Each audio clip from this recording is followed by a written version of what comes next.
दोस्तों नमस्कार, मैं हूं नंदलाल शर्मा और आप देख रहे हैं साझा भारत। कांग्रेस ने आज एक बड़ा ऐलान किया है।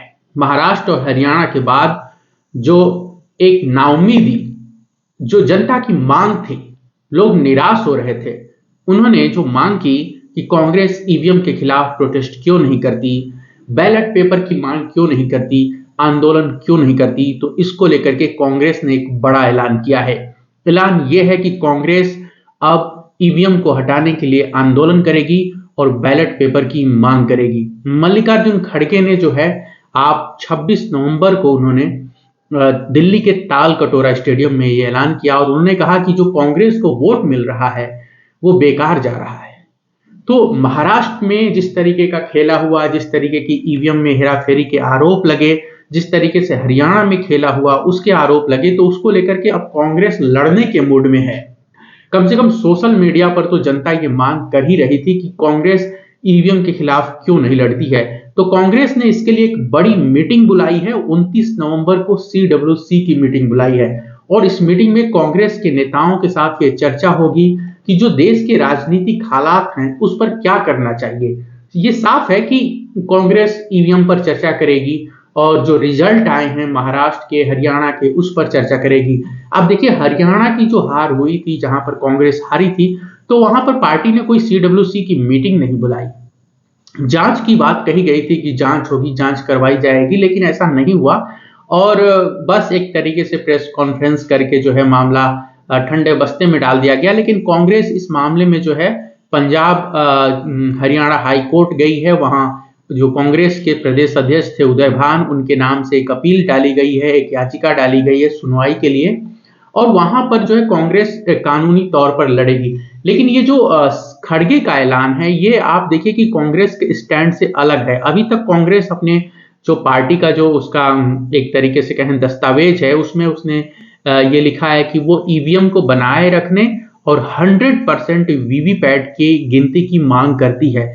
लेकिन जो खड़गे का बयान है वो ये है कि हम बैलेट पेपर से चुनाव चाहते हैं। ये जो वोट हमें मिल रहा है ये बेकार जा रहा है। आप जो ईवीएम है वो अहमदाबाद के गोडाउन में रख दीजिए, ले जाकर के, वहां बहुत सारे गोडाउन हैं। उन्होंने एक तंज मारा और ये बताता है कि किस साजिश की तरफ वो इशारा कर रहे हैं। अहमदाबाद गुजरात में है, गुजरात से मोदी आते हैं और ये जो गोडाउन का आरोप है खड़गे का, ये बहुत बड़ा आरोप है, इस पर किसी ने ध्यान नहीं दिया। लेकिन जो कांग्रेस अध्यक्ष कह रहे हैं उसका मतलब यही है कि जो साजिश हो रही है उसका अंदाजा कांग्रेस के नेताओं को है, सबको है और वो लोग ये चाहते हैं और ये जानते हैं कि इसके खिलाफ लड़े बिना कुछ भी होने वाला नहीं है। एक बात ये भी आ रही थी, जो केसी सिंह है, हमारे पूर्व डिप्लोमेट रहे हैं केसी सिंह, उन्होंने एक ट्वीट किया था और उन्होंने कहा था कि जो विपक्ष की पार्टियां हैं दरअसल वो कांग्रेस के साथ ईवीएम के मुद्दे पर या बैलेट पेपर की मांग को लेकर के सहमत नहीं है। केसी सिंह ने कहा था कि जो क्षेत्रीय पार्टियां हैं वो ये कह रही हैं कि वे बीजेपी को उसके ही गेम में हरा देंगी। मतलब जिस तरीके से चुनाव चल रहा है उसी में वे उसको हरा सकती हैं, वो इतना काबिल हैं। लेकिन हो ये रहा है कि जहां कांग्रेस बीजेपी के खिलाफ सामने की फाइट में लड़ रही है वहां कांग्रेस चित्त हो जा रही है, हार जा रही है। लेकिन ये बात हरियाणा के बाद गलत साबित हो गई है। महाराष्ट्र के बाद, माफ करिएगा, महाराष्ट्र के बाद गलत साबित हो गई है। हरियाणा के बाद जो है कांग्रेस के नेताओं पर जो है बहुत तंज किए गए थे, व्यंग किए गए थे। शिवसेना की जो प्रियंका चतुर्वेदी, संजय राउत, सबने निशाना साधा था और कहा था कि इंडिया गठबंधन में सीटों का बंटवारा सही ढंग से नहीं हुआ और उसके चलते जो है हरियाणा में कांग्रेस हारी। लेकिन अब कांग्रेस ने यह साफ कर दिया है कि उसकी जो ये लड़ाई है वो विपक्षी पार्टियों के साथ तो होगी ही, लेकिन वो अपने दम पर भी लड़ेगी।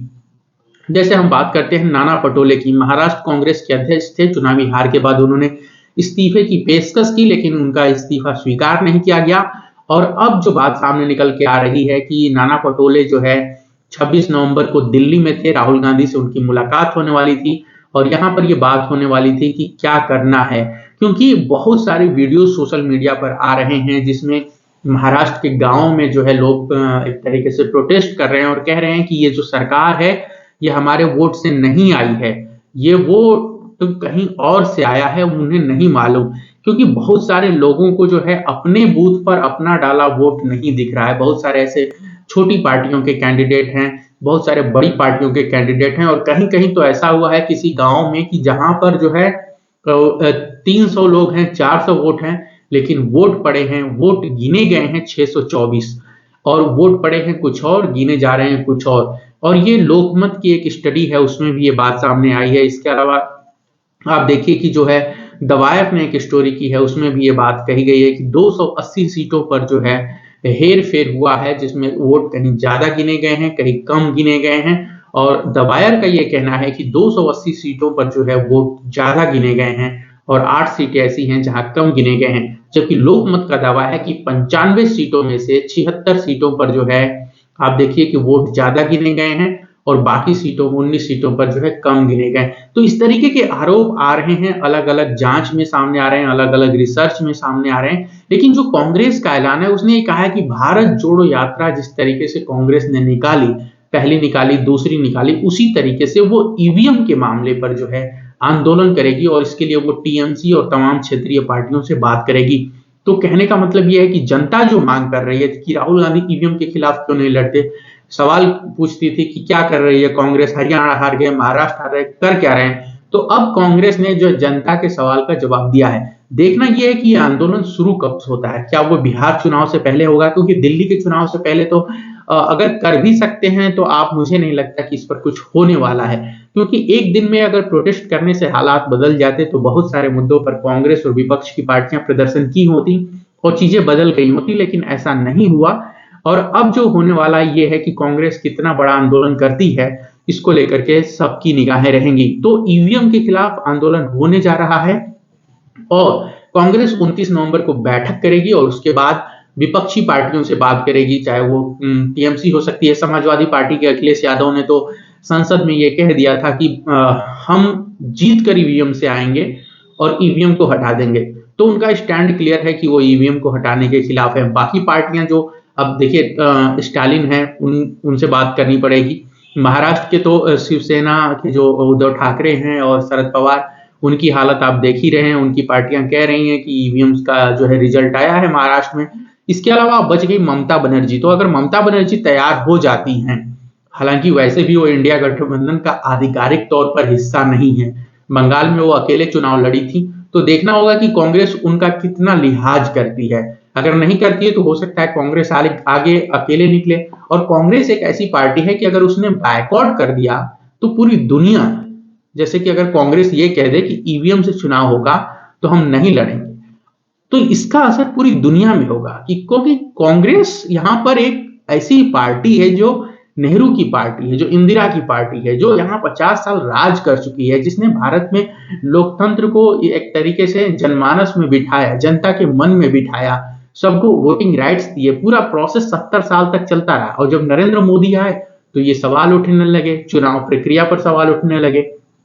तो ये जो पूरा सिस्टम है, अब ये एक तरीके से आप ये कहिए कि अविश्वास का शिकार हो गया है। तो अगर कांग्रेस कोई भी फैसला लेती है तो उसका पूरी दुनिया में असर होगा, और नरेंद्र मोदी इस बात को जानते हैं कि अगर कांग्रेस ने जो है चुनाव का बायकॉट कर दिया तो बड़ी मुश्किल होगी, और आंदोलन कर रही है कांग्रेस तो उसकी बात सुननी पड़ेगी। यह मामला सुप्रीम कोर्ट में भी गया था 2024 के लोकसभा चुनाव से पहले, और तब सुप्रीम कोर्ट ने जो है इस पर एक तरीके से आप कहिए कि जो वीवीपैट की गिनती की मांग थी 100%, उसको खारिज कर दिया था, उसकी सुनवाई नहीं की थी। तो कोर्ट की जो है अपनी चीजें हैं, हम सीधे तौर पर नहीं कह रहे हैं कि कोर्ट जो है कई मामलों को लेकर के जो है लचर रहा है, लेकिन हाँ, अगर कोर्ट ने एक तरीके से जो है जनता के विश्वास को बनाए रखने के लिए फैसले लिए होते तो आज ये नौबत नहीं आती।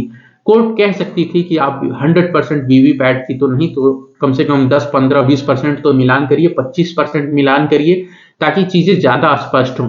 लेकिन ऐसा नहीं हुआ और उसके लिए जो है आज जो है लोग सवाल कर रहे हैं। आप देखिए कि 2024 के लोकसभा चुनावों के लिए कितने लोग जो है ईवीएम पर सवाल उठाते थे, और अब कांग्रेस ने ऐलान कर दिया है तो देखना होगा कि जो है ये आंदोलन कब शुरू होता है और कब तक चलता है, क्योंकि ये आसान आंदोलन नहीं होगा। एक सिस्टम पर सवाल करना जो कांग्रेस खुद लेकर के आई थी, उसको सवाल करना मतलब आसान नहीं है, आपको जवाब देना पड़ेगा। जैसे कि जाति जनगणना के मामले में होता है तो लोग सवाल करते हैं कि 2011 में कांग्रेस ने जो जनगणना कराई तो उसके आंकड़े क्यों नहीं जारी किए। हालांकि राहुल गांधी अब उसको स्वीकार करते हैं कि कांग्रेस से गलती हुई, उसे जारी कर देना चाहिए था, तो क्या अब कांग्रेस ये मानेगी, ये कहेगी कि उससे गलती हुई ईवीएम ला करके, या फिर वो ये कहेगी कि नहीं 2014 तक तो सब कुछ ठीक चल रहा था, लेकिन 2014 के बाद मोदी सत्ता के आने के बाद सब कुछ बदल गया।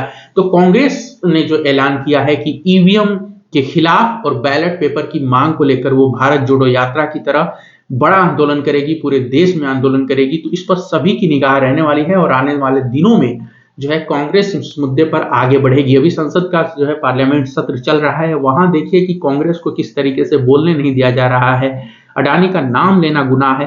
तो ये सारे मुद्दे हैं और कांग्रेस को ये बात समझ में आ गई है कि अगर उसे अपनी राजनीति बचानी है तो ईवीएम के खिलाफ लड़ना पड़ेगा। सबसे अच्छी बात यह है कि जनता मांग कर रही है कांग्रेस से कि भाई सड़क पर प्रदर्शन करो, हम आपके साथ हैं। ये एक बड़ा प्लस पॉइंट है और यही गेम चेंजर साबित होगा। तो अगर आपको ये वीडियो पसंद आया तो हमारे चैनल को सब्सक्राइब करें, वीडियो को शेयर करें, दोस्तों तक पहुंचाएं। आप सबका बहुत शुक्रिया, नमस्कार, धन्यवाद, जय हिंद।